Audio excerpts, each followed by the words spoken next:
The Mountain West Conference becomes the third conference in the last couple of weeks to reverse an earlier decision to cancel football in the pandemic.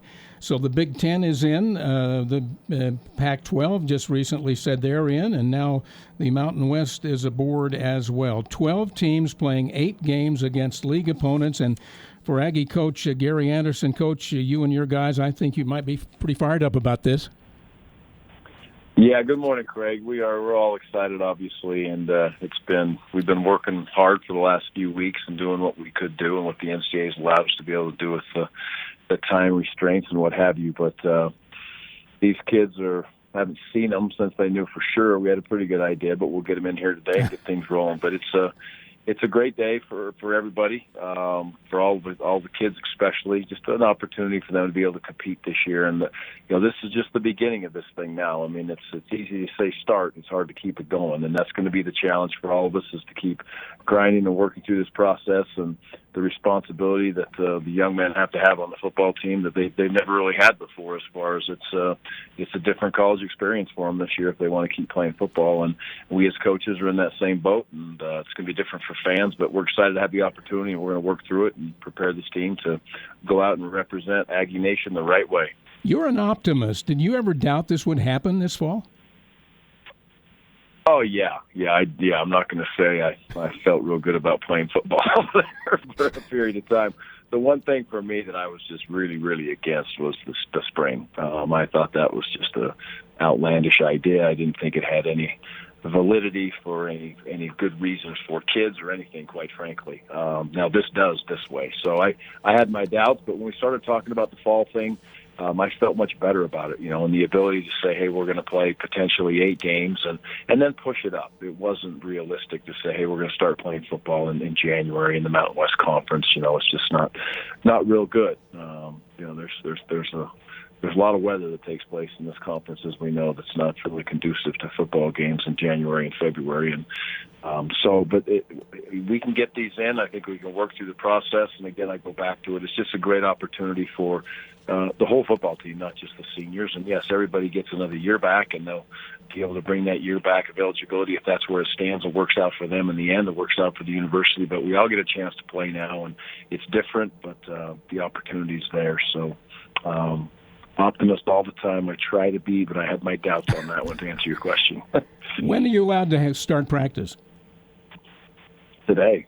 So we'll get out there, and the acclimatization period is still there, which the NCAA forces us, and not forces us, but the rules are we have to wear helmets for 2 days, and then we can put in the shoulder pads and helmets for 2 days, and then we can start going. So our goal is to get started today and be very basic on these first 2 practices. We've been in helmets forever.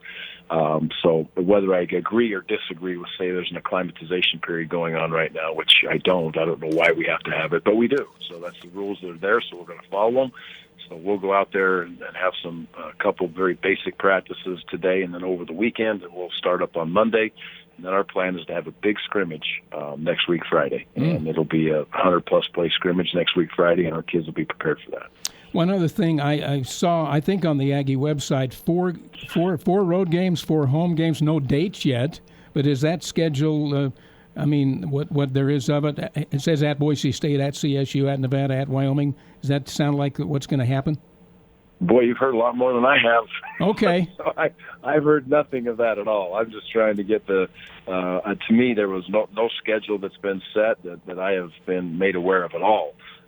So if there's a schedule out there, I'd be interested and excited to see it. And I know our coaches would and our players would too, but I've not seen that. And so right now we're just worrying about ourselves and jumping into camp. There's a lot of stuff that goes into a preparation like this. I saw Ken Niumalatolo, the Navy coach, said after the BYU game, he said, I blew it. I didn't get these guys ready. I was so worried about the virus. That's something I guess you have to think about, but you got to deal with. This is a contact sport. Yeah, it is, and the bottom line is football, and our kids, and we're spaced. I think as a staff, as an athletic staff, as the athletic trainer staff, as a football staff and a group of individuals and athletes, and not just football athletes as a whole at the university are doing a great job. And I'm not out of the normal student population. That's the challenge. That's because kids are kids, and kids are invincible. We were all kids once, and we felt invincible at one point in our lives too. And not so much when you get a little bit older. You start to understand you got to take some things are a little different. So the challenges are there with COVID. There's absolutely no doubt about it. But you have to play football. So our training camp will be extremely physical. Our goals have not changed since January when we started this adventure with this football team, is that we know we have to become tougher. We have to become more physical. We have to become tougher mentally and tougher physically for a young team as we continue to grow. And we'll never allow youth to be, a crutch for us, but we have to put them in those situations to be able to compete and play and battle. And we have some new faces have to get out and go. So that's why we're going to have, normally in a camp, we would, after about 7 or 8 practices, we would have a big scrimmage. Well, we're going to do it faster this year because we can, because we've had 2 weeks of basically helmet practices, and we can move forward. So we're going to be extremely physical. To me, the way we're practicing, there's no difference between tackling and being extremely physical in a practice with helmets and shoulder pads and tackling as far as related to COVID. There is no difference. The challenge is to make sure that we work to keep them building up their conditioning. And that's an extreme challenge because you worry so much with the lack of training and the lack of the weight room. The soft tissue injuries really become they're always on your radar. But boy, they're on the top of that chart right now to be able to make sure we try to help these kids recover. And that's why we're going to do what we're going to do this weekend, is give them a little bit of a break, potentially Saturday off, and then come back and get us things done on Monday and start rolling with some helmets because we've had 2 challenging weeks. Well, Gary, congratulations for the chance just to compete again. Here's hoping you can keep everybody away from the virus and put together the kind of season you guys want to have. Well, thanks, Craig. Appreciate you guys as always. And go Aggies. Everybody have a blessed day and stay safe. Thanks, Coach.